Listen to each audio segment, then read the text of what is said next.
नमस्कार। मैं दिव्यांशी श्रीवास्तव आप सभी का स्वागत करती हूँ स्टडी आईक्यू पे।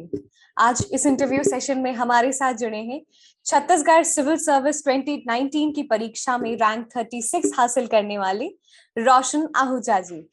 Welcome Roshan thank to you ma'am. Study IQ. Thank you. Roshan, पहले तो आपको ढेर सारी बधाइयां, ये आपका तीसरा अटेम्प्ट और अपने एक बेहतरीन रैंक के साथ इस एग्जामिनेशन को क्लियर किया है। How ji do you ma'am. Feel right now? कैसी फीलिंग है?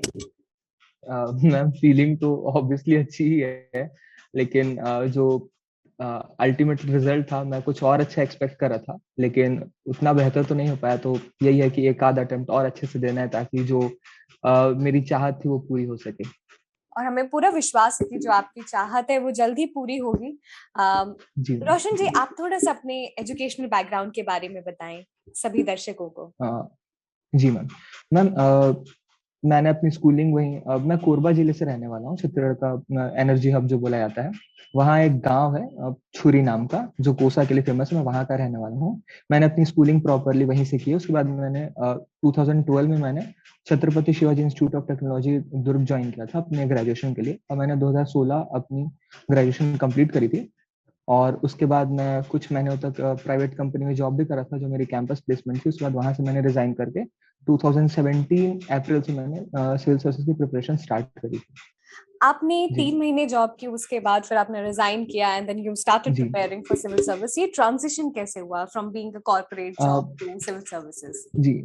अब एक्चुअली मेरा सिविल सर्विसेज को लेकर के, किसी भी गवर्नमेंट जॉब को लेकर के कॉलेज के दौरान कोई भी ऐसा इंक्लिनेशन नहीं था, कोई भी एक्सपोजर नहीं था। मैं शुरू से कॉलेज के दौरान चाहता ही था कि मैं किसी प्राइवेट कंपनी में जॉब करूं। लेकिन जब मैं वहां गया और एक मोनोटोनस सी जॉब जब मैंने देखी 9 to 5, और अगर मंथ एंड मैं सेल्स प्रोफाइल में था तो मंथ एंड तो 7-8 भी हो जाता था, तो मुझे लगा कि मैं ठीक है, साल 2 साल 3 साल यहाँ सर्वाइव कर सकता हूँ, लेकिन लाइफ टाइम के लिए तो मैं यहाँ कंटिन्यू नहीं कर पाऊंगा। तो इट्स बेटर कि स्टार्ट राइट नाउ, कि लेट ना हो जाए। तो इसलिए मैंने फिर सोचा कि एक डिसीजन लिया, घर में मैंने बात करी, मेरे पेरेंट्स ने मुझे सपोर्ट किया, मेरे फ्रेंड्स ने मुझे सपोर्ट किया। तो उसके बाद मैंने डिसीजन लिया कि मैं रिजाइन करूंगा। उसके बाद मैंने इधर इधर तैयारी स्टार्ट की।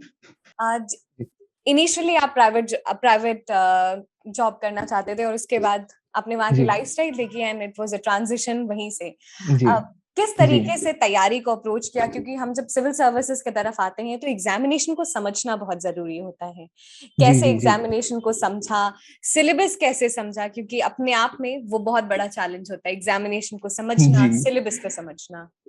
ये जो सिलेबस को समझने और तैयारी को स्टार्ट करने वाली जो बात है, इस पे मेरी अप्रोच जो नहीं होनी चाहिए वही थी। हमारे पड़ोसी थे निखिल अग्रवाल, उन्होंने 2015 की जो सिविल सर्विस की एग्जाम थी, उसको उन्होंने क्रैक किया था। 15th रैंक आई थी उनकी। तो रात पे सोते टाइम जब मैं फेसबुक स्क्रॉल कर रहा था, तो उनके भाई ने एक कॉन्ग्रेचुलेट करने के लिए पोस्ट डाली, तो मुझे लगा कि वो भी ग्रेजुएट है, वो कर सकते तो मैं भी कर सकता हूँ। नेक्स्ट डे मैं सुबह उठा, मैंने घर में बोला कि मुझे सिविल सर्विसेज करनी है, और मैंने डायरेक्टली एडमिशन ले लिया था। मैंने कुछ भी नहीं सोचा था सिलेबस क्या है मुझे उस टाइम पे। बीइंग फ्रैंक, मुझे ये भी नहीं पता था कि छत्तीसगढ़ में जिले कितने हैं। तो इस कंडीशन पे था और मैंने डायरेक्टली ज्वाइन कर लिया था। लेकिन फिर सब कुछ धीरे धीरे धीरे धीरे सब कुछ सीखता गया, समझता गया, और फिर आज इसमें सेलेक्ट हो पाया। तो ये जो धीरे धीरे जो स्टेप बाय स्टेप की प्रक्रिया है, अगर वो आप शेयर कर सके। जी। तो मैम जैसे मैंने आपको बताया कि 2017 में मैंने 2017 अप्रैल में मैंने अपनी प्रिपरेशन स्टार्ट करी थी। मैंने एक कोचिंग में एडमिशन लिया था टूटेजा ट्यूटोरियल्स में। वहीं से मैंने अपनी प्रीलिम्स की पढ़ाई करी, वहीं से अपनी मेंस की पढ़ाई करी, वहीं से मैंने इंटरव्यू के लिए गाइडेंस लिया था। तो जब मैंने पढ़ाई करी तो मुझे समझ में आया कि बहुत लोग के कांटेक्ट में आया, मुझे लोग बताने लगे कि ऐसा भी होता है वैसा भी होता है। लेकिन इस मामले में मेरा एक फोकस था कि मैं जो भी करूंगा, जहां भी करूंगा, मुझे बाकियों से डिस्कशन नहीं करना है। क्योंकि मैं पर्सनली समझता हूँ कि बहुत सारी कोचिंग्स होती हैं, लोग अलग अलग कोचिंग ज्वाइन करते हैं अपने फेथ अपने विश्वास के हिसाब से, और हर टीचर का अपना पढ़ाने का एक तरीका होता है। हमको उन पे फेथ रखना चाहिए। मैंने वही रखा था कि मैंने जिस कोचिंग में एडमिशन लिया था, मैंने सोचा था बिल्कुल, मैंने अपने आप को उनके हवाले कर दिया था कि अब जैसा आप बोलेंगे मैं वैसा करता जाऊंगा। और जैसा जैसा उन्होंने बोला, धीरे धीरे धीरे मैं जैसा उन्होंने बोला, सर ने जैसा बोला, उनके गाइडेंस में पढ़ के मैंने प्रीलिम्स फर्स्ट अटेम्प्ट पास किया था। फर्स्ट अटेम्प्ट में भी शायद मेरा मेंस क्लियर हो जाता, लेकिन मेरे को जो पर्सनली लगता है रीजन वो क्या था कि उस टाइम पे मेरे जो प्रीलिम्स के मार्क्स थे वो एज पे थे, ये कंफर्म नहीं था कि मैं प्रीलिम्स पास होऊंगा या नहीं होऊंगा। और 2 महीने की जो कश्मकश थी उसमें 2 महीने निकल गए और फिर बचा टाइम 1.5 महीना, तो 1.5 महीने में पूरा सिलेबस हो नहीं पाया। सेकेंड अटेम्प्ट में क्या हुआ कि जब सेकेंड अटेम्प्ट दिया मैंने, तो उस टाइम पे मैं प्रीलिम्स क्लियर नहीं कर पाया था। उसका रीजन ये था कि जब फर्स्ट टाइम था तो मैं 84 मार्क्स में मेंस लिख चुका था। सेकेंड अटेम्प्ट में ये हुआ कि मुझे लगा कि पेपर इजी है, कट ऑफ हाई जाना चाहिए। मैंने टोटल 64 क्वेश्चन अटेम्प्ट किए थे, 3 क्वेश्चन मेरे गलत थे। मेरे मार्क्स आए थे अराउंड 121 123, और बाकी जो एडजस्टमेंट के बाद में 123 के आसपास मार्क्स आए थे। कट ऑफ गया 129। मैंने उतने क्वेश्चन ही अटेम्प्ट नहीं किए थे, मैं पेपर ही जज नहीं कर पाया था। ऐसा नहीं था कि लेकिन अब हो सकता है कि कुछ रहा हो, तो इसलिए वो भी रह गया था। और इस बार मैंने सोच के रखा था कि कुछ भी हो मेरे को अपने अटेम्प्ट्स मैक्सिमाइज करने हैं, क्योंकि कंपटीशन हर साल बढ़ता जा रहा है। तो आप ये नहीं बोल सकते कि आप इतने क्वेश्चन अटेम्प्ट करने के पास में सेफ हो जाएंगे। तो आप जो भी अपना बेस्ट कर सकते हैं, नंबर्स और क्वालिटी दोनों के हिसाब से आप अपना बेस्ट दीजिए, एटलीस्ट प्रीलिम्स में तो। ये आपने भाप लिया था कि जी, दिन पे दिन नहीं नहीं, प्लीज कंपटीशन कंटिन्यू बढ़ता प्लीज। जा रहा है और आपको अपने अटेम्प्ट्स जी मैक्सिमाइज करने हैं, और शायद ये जो आने जी वाले और एस्पिरेंट्स हैं उनको ये बहुत बड़ी समझ होगी कि अ, आपको उस समय किस तरीके से आपको डिस्क्रिशन रखना है पेपर के दौरान। बट ये एक प्री जी माइंडसेट होना चाहिए कहीं ना कहीं कि अटेम्प्ट्स जी मैक्सिमाइज करने हैं।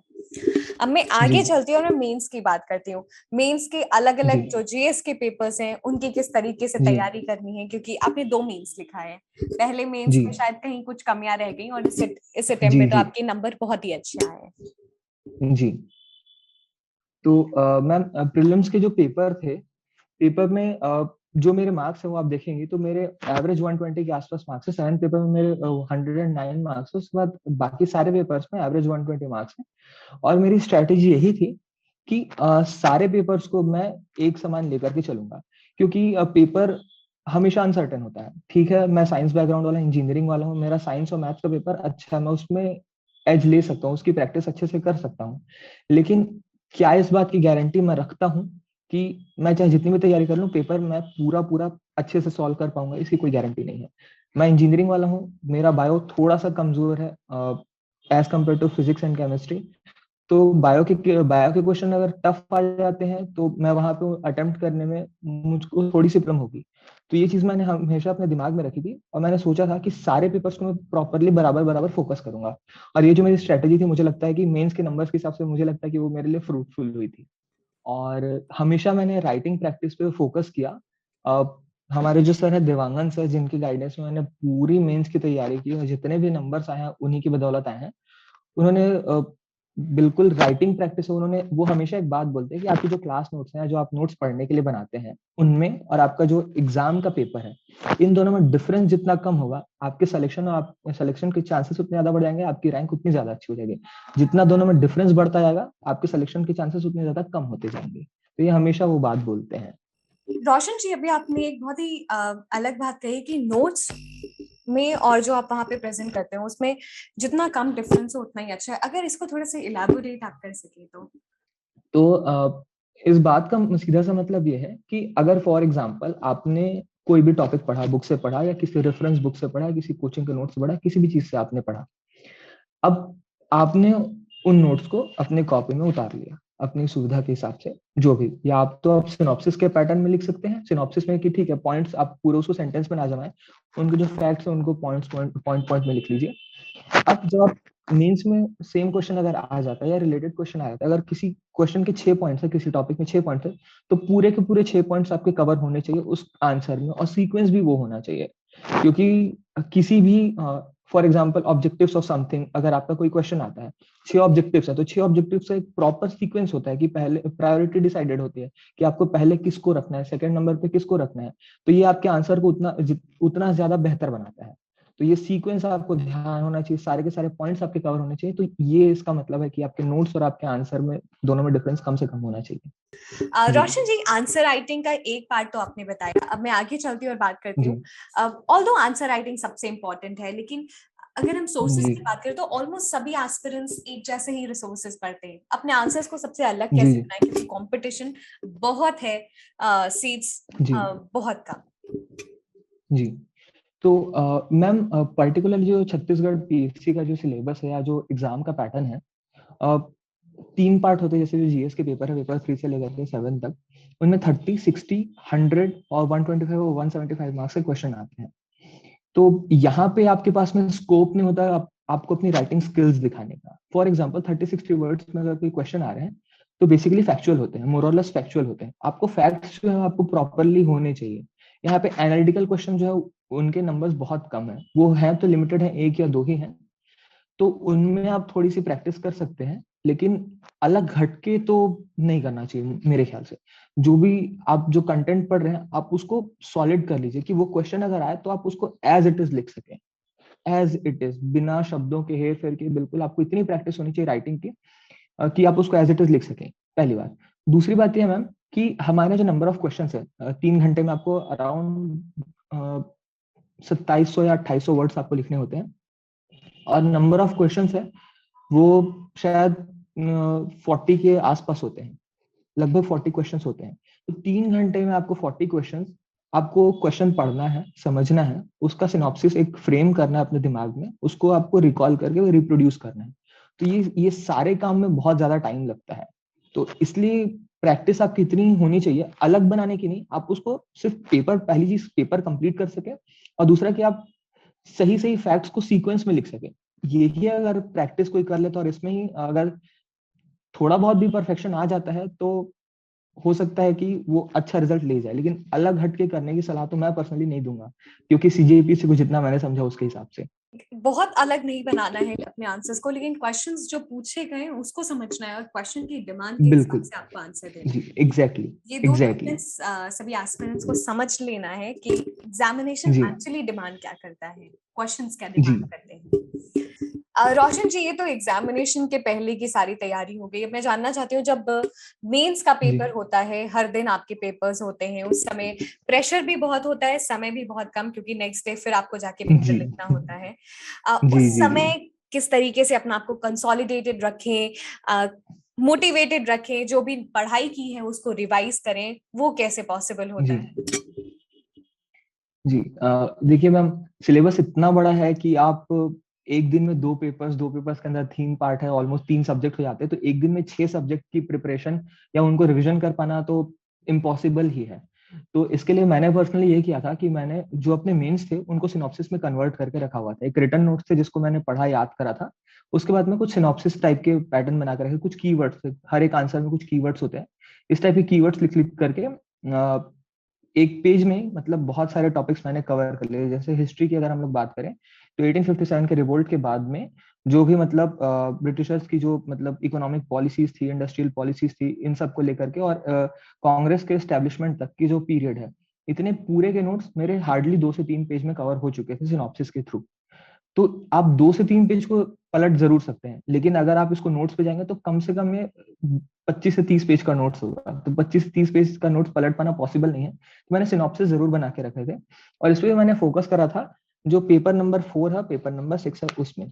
इसका रीजन ये था कि फर्स्ट डे सेकंड हाफ में होता है हमारा ऐसे का पेपर। तो ऐसे के पेपर में आपको ज्यादा कोई प्रॉब्लम नहीं होती, क्योंकि ऐसे आपने पहले से प्रैक्टिस कर चुका है। सेकेंड डे उसके बाद में आपको शाम को 5 बजे से लेकर के सुबह 8 बजे 9 बजे तक का जो टाइम मिलता है, वो आपके पास रात भर में टाइम होता है कि जो फर्स्ट हाफ का पेपर है आप उसको थोड़ा बहुत देख सकें। लेकिन सेकेंड हाफ में जो पेपर होता है वो 12 से 2 के बीच में टाइम होता है, जिसमें आपको अपने आप को फ्यूल अप करना होता है, आपको थोड़ा रेस्ट लेना होता है, और आपको रिवाइज भी करना होता है।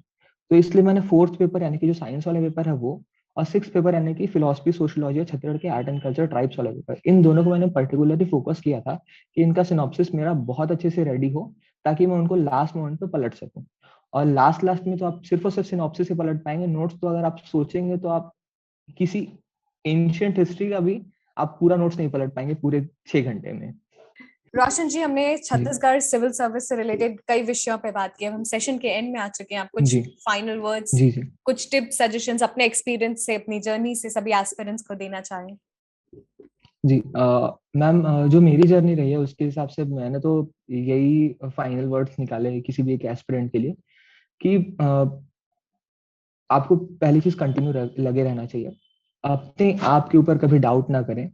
जिनसे भी गाइडेंस ले, जहां से भी ले, बस उनके ऊपर भरोसा करें। हर एक इंसान की स्ट्रैटेजी होती है कि वो किस तरीके से आपको गाइड कर रहा है, वो एक प्रॉपर रूट चार्ट लेकर के चलते हैं, तो आप उन पर डाउट ना करें। क्योंकि जो भी आपके टीचर्स हैं वो आपकी एज से ज्यादा एक्सपीरियंस रखने वाले टीचर्स हैं, तो आप उनके ऊपर डाउट ना करें, ये आपके लिए खतरनाक होगा। दूसरी चीज मैं समझता हूँ कि फ्रेंड्स फैमिली का जो सपोर्ट है बहुत ज्यादा इंपॉर्टेंट होता है।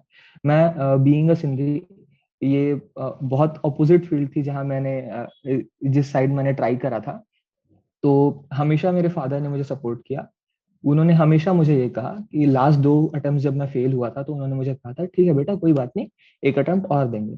17th को रिजल्ट आया, 16th को रात में पापा से मेरी बात हो रही थी, उन्होंने कहा ठीक है बेटा, वर्स्ट क्या हो सकता है, फेल होंगे हम, लिस्ट में नाम नहीं आएगा, यही ना हो सकता है, इससे ज्यादा तो कुछ नहीं होगा, तो ठीक है एक बार और अटेम्प्ट देंगे। तो ये जो मेरा सपोर्ट था, जो मेरे फादर का, पेरेंट्स का, जब मैं फेल हुआ 2 बार तो मेरे टीचर्स ने मुझे इतना ज्यादा संभाला। रमेश देवांगन सर, डॉक्टर मानस दुबे सर, सुनील टुटिया सर। अ, रमेश देवांगन सर के बारे में तो मैं सिर्फ एक ही लाइन कहना चाहूंगा, ये मैंने एक और इंटरव्यू में भी कहा था, और ये दूसरा इंटरव्यू जिसमें ये बात बोलना चाह रहा हूँ कि मुझे पढ़ाई के मामले में मुझसे और मेरे पापा दोनों का कंबाइंड, हम लोग जितना मुझे जानते हैं उनसे ज्यादा देवांगन सर मुझे जानते हैं, और उनसे मुझे मिले सिर्फ 3-4 साल ही हुए हैं। वो हर चीज जानते हैं कि रोशन के दिमाग में क्या चला है, रोशन परेशान है तो क्यों परेशान है, रोशन को कौन सा टॉपिक समझ नहीं आ रहा है। मुझे जब भी कोई प्रॉब्लम होती है उनकी शरण में चला जाता हूँ कि सर मुझे दिक्कत है, आप बताइए मेरे को क्या करना है, और हमेशा वहां से मैं अब दुखी होकर जाता हूँ लेकिन उनके पास से खुश होकर के लौटता हूँ। उसके बाद में जो मेरे दोस्त हैं, जो मेरे कॉलेज के फ्रेंड्स हैं, जो मेरे यहाँ प्रिपरेशन के दौरान जो फ्रेंड्स बने थे, उन्होंने मुझे हमेशा सपोर्ट किया। वो हमेशा बोलते थे ठीक है रोशन, हर किसी की लाइफ में अलग अलग टाइप की प्रॉब्लम्स आती है, कोई फाइनेंशियल, कोई फैमिली, कोई और कुछ, बहुत सारी चीजें आती है। तो इस मामले में दोस्तों ने मेरा हमेशा सपोर्ट किया। वो वेल सेटल्ड हैं। जो मेरा सबसे अच्छा दोस्त है मयंक, वो इटली की एक कंपनी में काम कर रहा है, Bindusar Dey, he is working as a engineer in Qualcomm. Abhas Dubey वो ऑटोमेशन इंजीनियर है। तो बहुत, और बाकी भी जो मेरे दोस्त हैं प्रॉपरली वेल सेटल्ड हैं। और वेल सेटल्ड होने के बाद भी उन्होंने मुझे हमेशा सपोर्ट किया, हमेशा मेरा साथ दिया, हमेशा मुझे पुश किया। तो मैं समझता हूँ जो मुझे टीचर्स फैमिली और फ्रेंड्स का जो सपोर्ट मिला उनमें, और जो टीचर्स फैमिली का आशीर्वाद मिला, और जो मेरा कुछ एफर्ट थे, ये सारी चीजें मिलकर के आज एक रिजल्ट के फॉर्म में हमारे सामने है। Thank you so much, Roshan ji, for joining us in this thank interview you ma'am. session. The entire team wishes you good luck and good health. Thank you. Thank you ma'am.